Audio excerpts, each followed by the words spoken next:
Alors je note fk de x, la dérivée d'autre k de la fonction f, pas, où k est un entier 0, 1, 2, 3. Alors la dérivée d'autre 0 de la fonction f, c'est bien entendu la fonction f elle-même. Alors si je prends un point x voisin de a, je cherche un développement polynomial de la fonction f au point d'abscisse x. N'est-ce pas? Je voudrais pouvoir exprimer la valeur de f dont la courbe représentative est ici donnée. On veut exprimer f de x comme un polynôme, eh bien parce que les polynômes sont faciles à manipuler. Alors on part du théorème fondamental qui dit que l'intégrale de a à x f' de t dt, c'est f de x moins f de a. Puisque f est une primitive de f', cette intégrale est simplement la différence des valeurs de la fonction f à ses bornes, donc en x et en a. Alors je peux donc écrire que f de x égale à f de a plus l'intégrale de a à x de f' de t dt. Alors il faut développer cette intégrale et pour cela nous allons faire une intégration par partie. En posant que u, c'est la dérivée de la fonction f, et v', c'est 1. Et ce qui entraîne que u', c'est la dérivée seconde de f, donc c'est f'', et v, qui est une primitive de 1, la variable étant t, eh bien c'est t, mais ce n'est pas la seule primitive, il y en a d'autres. N'est-ce pas? Il y a par exemple t plus 1, t plus 4, t plus pi. On peut même dire t moins x. Il y a une infinité de primitives, je peux choisir celle qui me plaît. Et sous ce choix, il apparaît que la fonction f s'écrit f de x égale f de a plus u fois v, et c'est-à-dire f' de t fois t moins x, donc évalué entre a et x, moins l'intégrale de a à x de u' fois v. Et ce qui fait f'' de t fois t moins x, je peux écrire plus x moins t. Si on remplace t par x, on a x moins x qui vaut 0. On a donc 0 moins, en remplaçant t par a, on a f' de a fois a moins x. Or, a moins x, c'est moins, entre parenthèses, x moins a. Et moins et moins, ça fait plus. On aura donc plus f' de a fois x moins a. N'est-ce pas? Donc, on peut écrire que f de x égale à f de a plus la dérivée de la fonction f en a fois x moins a plus l'intégrale de a à x de la dérivée seconde de la fonction f en t fois x moins t dt. Vous voyez que la partie non intégrale de l'expression de f est un polynôme en x, n'est-ce pas? C'est f de a plus f' de a fois x moins a. C'est un polynôme de degré 1. Alors si on poursuit, eh bien, intégrons par partie l'intégrale de a à x f'' de t, x moins t dt. Et dans cette intégration par partie, posons que u égale la dérivée seconde et v' égale à x moins t. Alors, il suit que u', c'est f'', donc la dérivée d'ordre 3, alors que v, donc une primitive de v', eh bien c'est moins 1/2 de x moins t au carré sur 2. Il ne faut pas oublier qu'on intègre par rapport à t. Donc c'est moins x moins t au carré sur 2. Et par conséquent, f de x écrit f de a plus f' de a fois x moins a. Alors, on a u fois v qui sera évalué entre a et x. Je vais écrire ici u fois v, c'est moins x moins t au carré sur 2 fois f'' de t entre a et x. Vous voyez que quand t égale à x, cette expression vaut 0, mais quand t vaut a, on a x moins a au carré sur 2 fois f' de a.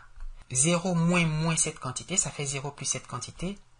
On a donc f' de a fois x moins a au carré. Et il ne faut pas oublier le reste intégral, n'est-ce pas, moins l'intégrale de a à x de u' fois v. Alors, moins et moins, ça fait plus. On aura donc f' de t fois x moins t au carré sur 2 dt. Donc, on a donc l'intégrale de a à x, de la dérivée d'ordre 3, évaluée en t, fois x moins t au carré sur 2 dt. Je peux vous assurer qu'en continuant cette procédure, par exemple en faisant une autre intégration par partie de l'intégrale de a à x f' de t sur 2 fois x moins t au carré dt, eh bien on trouvera que f de x, c'est f de a plus f' de a fois x moins a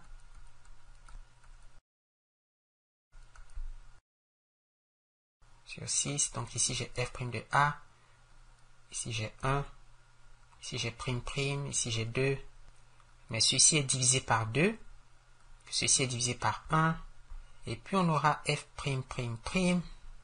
au cube multiplié par 1 sixième, et ce 1 sixième, on peut en fait l'écrire 1 sur 3 factoriel.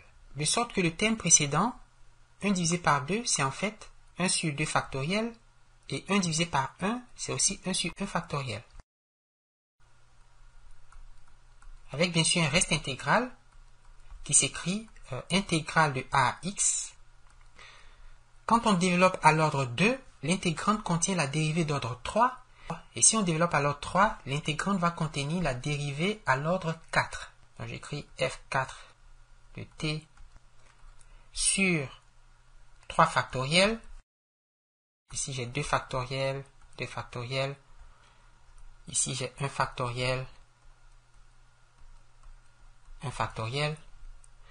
Multiplié par x moins t au cube dt. N'est-ce pas? Alors ça c'est à l'ordre 2. Alors que ce développement est à l'ordre 3 et celui-là est à l'ordre 1. On a donc obtenu un développement de f de x en un polynôme de degré 1 et dans le deuxième cas en un polynôme de degré 2 et dans le troisième cas en un polynôme de degré 3. Plus généralement, on développe f de x autour de a en écrivant f de a plus f' de a fois x moins a plus f' de a sur 2 factoriels fois x moins a au carré plus point jusqu'à l'ordre n. Donc fn, la dérivée d'ordre n évaluée en a divisé par n factoriel fois x moins a exposant n plus un reste qui vaut l'intégrale de a à x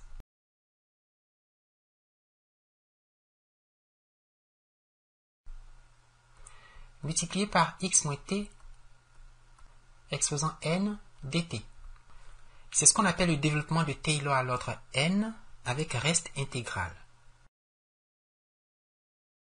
Alors, je rappelle le théorème de la moyenne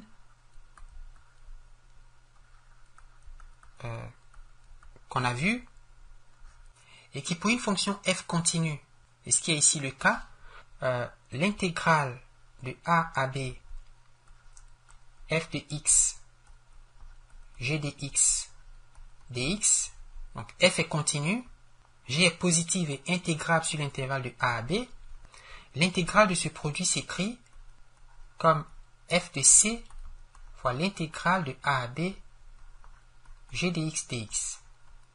G est la fonction positive, où c est un nombre dans l'intervalle de a à b. Eh bien, on peut l'appliquer ici en regardant le premier terme de l'intégrande comme la fonction f et le second terme comme la fonction g. N'est-ce pas? On voit que g est positive sur l'intervalle de a à x, Alors, le reste devient alors l'intégrale de a à x fn plus 1 de t sur n factoriel fois x moins t n dt. En vertu du théorème de la moyenne, fn plus 1 de c sur n factoriel multiplié par l'intégrale de a à x de la fonction g, et c'est-à-dire de x moins t exposant n dt. Alors, cette intégrale, elle est facile à calculer. On sait qu'une primitive de x moins t à la n, c'est moins x moins t exposant n plus 1 sur n plus 1, et qu'il faut évaluer entre a et x, ce qui fait 0 moins moins, et donc plus, x moins a exposant n plus 1 sur n plus 1. Il faut donc multiplier x moins a exposant n plus 1 sur n plus 1 par la dérivée d'ordre n plus 1 de la fonction f évaluée en c divisé par n factoriel. Et tout ceci nous donne la dérivée d'ordre n plus 1 évaluée en c sur n plus 1 fois n factoriel, ça fait n plus 1 factoriel, multiplié par x moins a exposant n plus 1. Et voilà donc une autre écriture du reste dans le développement de Taylor de la fonction f pour la valeur x et autour du point A, n'est-ce pas? On a une partie régulière qui est un polynôme de degré n et un reste qu'on peut écrire sous forme intégrale ou sous cette forme au moyen du théorème de la moyenne. Il faut bien sûr savoir que le nombre c qu'on a introduit dans ce théorème est dans l'intervalle de a à b.